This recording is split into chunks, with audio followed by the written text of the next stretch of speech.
A verdade que ninguém te conta sobre envelhecer e se tudo que você acredita estiver completamente errado. Carl Jung, um dos maiores psicólogos da história, tinha uma teoria bombástica. A vida realmente começa aos 40. Até lá você está apenas fazendo pesquisas. Neste vídeo, vamos desvendar por que a meia-idade pode ser o seu maior despertar, não uma crise. O vídeo está dividido em 4 partes, onde cada uma é essencial para o seu entendimento.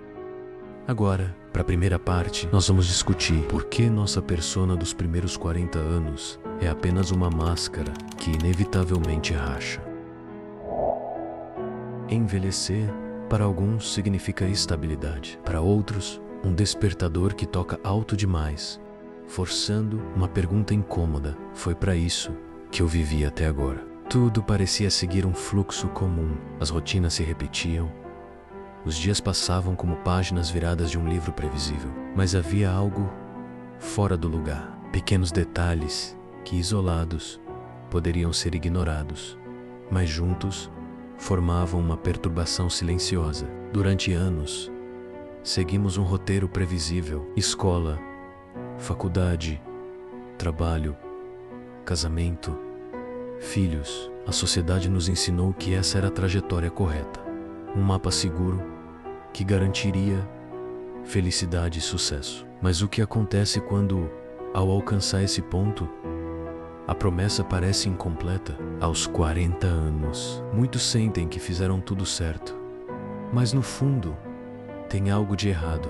O mundo externo parece organizado, mas no interno, há um desconforto silencioso.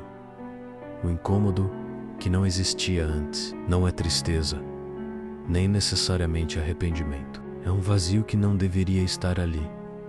Algo falta, mas o que? Até aqui, vivemos como se estivéssemos seguindo uma linha reta. Mas, e se essa linha estivesse nos levando para longe de quem realmente somos? A pergunta não é simples. Não há uma resposta rápida, apenas um incômodo crescente que precisa ser entendido antes de ser resolvido. Algo maior estava se desenrolando, algo que não deveria ser percebido antes. Havia apenas uma certeza: uma vez que se nota a distorção, não se pode mais ignorá-la. Mas o que viria a seguir? Essa era a pergunta que ainda precisava de uma resposta. E é aqui que começamos a primeira peça. Quem somos nós, de verdade? Ou melhor, será que passamos os últimos 40 anos sendo alguém que criamos para agradar o mundo? Para entender isso, precisamos olhar para a máscara que usamos todos os dias, sem perceber. Estudos em neurociência demonstram que, à medida que amadurecemos, áreas como o córtex pré-frontal, responsável pelo planejamento e controle emocional, se tornam mais eficientes. Isso significa que passamos a reagir menos por instinto e mais por análise. Essa mudança nos faz encarar desafios de uma maneira diferente.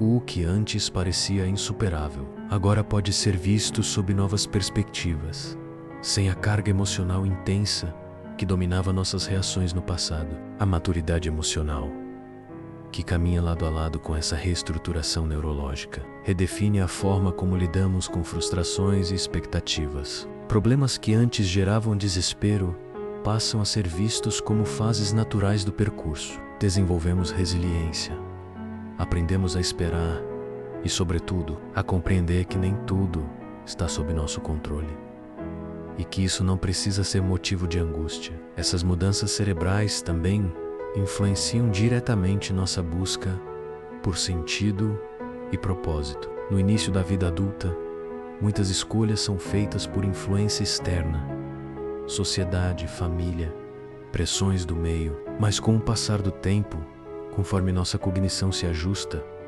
começamos a questionar essas imposições. O que realmente faz sentido para mim? Qual é o meu papel? O que realmente importa? Pesquisas apontam que essa transição cognitiva traz benefícios reais para o bem-estar. Indivíduos que passam a encarar a vida com mais flexibilidade e aceitação apresentam menores índices de estresse e ansiedade. A compreensão de que as mudanças são inevitáveis e muitas vezes necessárias, permitindo uma adaptação mais saudável à realidade. Mas essa transformação não acontece de forma brusca, pelo contrário, ela se desenrola aos poucos, quase imperceptível. E isso levanta uma questão fundamental. Se nossas percepções e valores estão em constante ajuste, até que ponto aquilo que consideramos essencial hoje permanecerá relevante no futuro? Agora, entramos na parte 2, a ruptura. Desde cedo, somos guiados por vozes que não são nossas, expectativas vindas da família, dos amigos, da sociedade, modelos de sucesso, felicidade e propósito que nos são entregues como verdades absolutas. No início, seguimos essas direções sem questionar, acreditando que elas nos levarão aonde deveríamos estar. Mas então, algo acontece. Um incômodo, um sentimento de deslocamento, uma dúvida sutil que cresce com o tempo. Será que estou vivendo a vida que realmente quero? O momento em que alguém decide abandonar as expectativas alheias não é instantâneo. Ele se constrói lentamente, através de pequenas rachaduras nas certezas antigas. Um dia, você começa a dizer não a certas demandas. Em outro, permite-se escolher algo sem buscar aprovação. Até que em algum ponto, percebe que sua voz interior está mais forte do que qualquer ruído externo. Mas há um preço. A ruptura com expectativas pode gerar resistência. Algumas pessoas se afastam, outras questionam. O medo do julgamento se torna um teste inevitável. Só que, ao atravessar essa fase, um novo espaço se abre, o da autenticidade. E a autenticidade traz uma liberdade antes inimaginável. Ainda não estamos na parte final dessa jornada, mas já é possível sentir que algo importante foi iniciado. A desconstrução do que foi imposto dá lugar à construção do que é verdadeiro. E nesse processo, um novo caminho começa a surgir, um caminho que pela primeira vez pertence apenas a você. Parte 3. A individuação. Desde o instante em que começamos a questionar as expectativas que nos foram impostas, um novo caminho se abre. Mas essa jornada não é simples. O processo de individuação, conceito amplamente explorado por Carl Jung, descreve essa transição profunda, o momento em que deixamos de ser apenas reflexos do que os outros esperam e passamos a nos tornar quem realmente somos.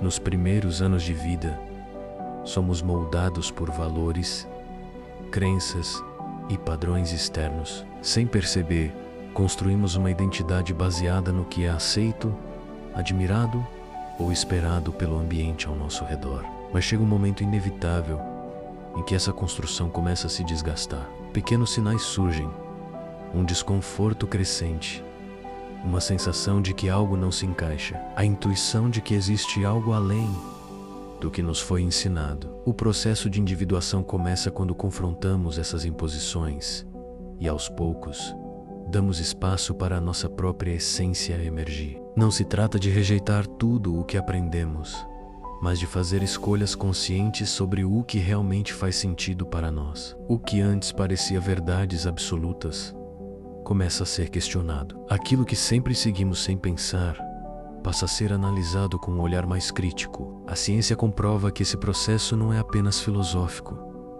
mas também neurológico. Pesquisas indicam que conforme amadurecemos, nossa capacidade de introspecção se intensifica. O córtex pré-frontal, responsável pelo pensamento crítico e pela autorregulação, se torna mais refinado, permitindo que façamos escolhas mais autênticas. Essa mudança cerebral, somada à experiência de vida, fortalece a construção de uma identidade mais alinhada com nossa verdade interna. Entretanto, essa transição pode ser desconfortável. Desapegar-se das projeções alheias significa lidar com incertezas, confrontar medos e, muitas vezes, desafiar estruturas que pareciam inabaláveis. Esse processo pode ser solitário, pois Nem todos compreendem essa mudança. Mas é nesse exato ponto que a verdadeira transformação acontece. Quando deixamos de viver apenas para agradar os outros e passamos a trilhar um caminho mais alinhado com o que realmente queremos, algo muda dentro de nós. A sensação de leveza cresce, a clareza se expande e a busca pelo propósito se torna mais natural. E então, uma nova questão surge. Se não somos apenas aquilo que nos ensinaram a ser, então quem realmente somos? O final, a verdadeira liberdade.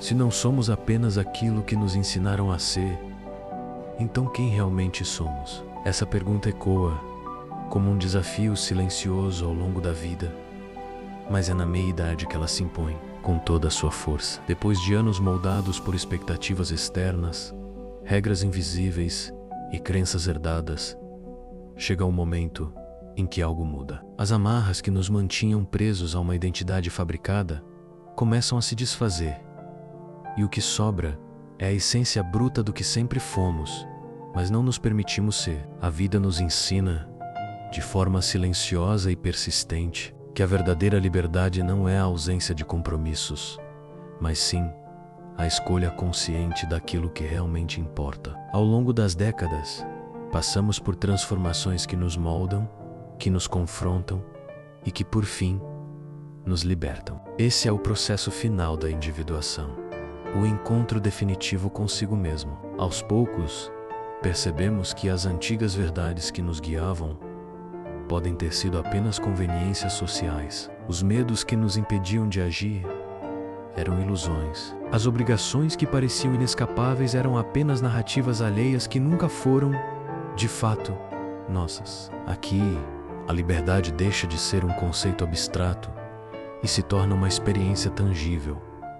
O que antes parecia um peso, a necessidade de corresponder, de atender expectativas, se dissolve, dando espaço a uma existência mais autêntica. E quando finalmente deixamos de lado a necessidade de agradar, quando abandonamos o desejo de sermos reconhecidos conforme padrões que nunca escolhemos, nos tornamos donos de nossa própria história. A verdadeira liberdade da meia-idade não está em fazer o que quiser, mas em finalmente saber o que realmente quer. É um despertar tardio, mas poderoso. Um retorno àquilo que sempre fomos, mas que agora podemos ser sem medo.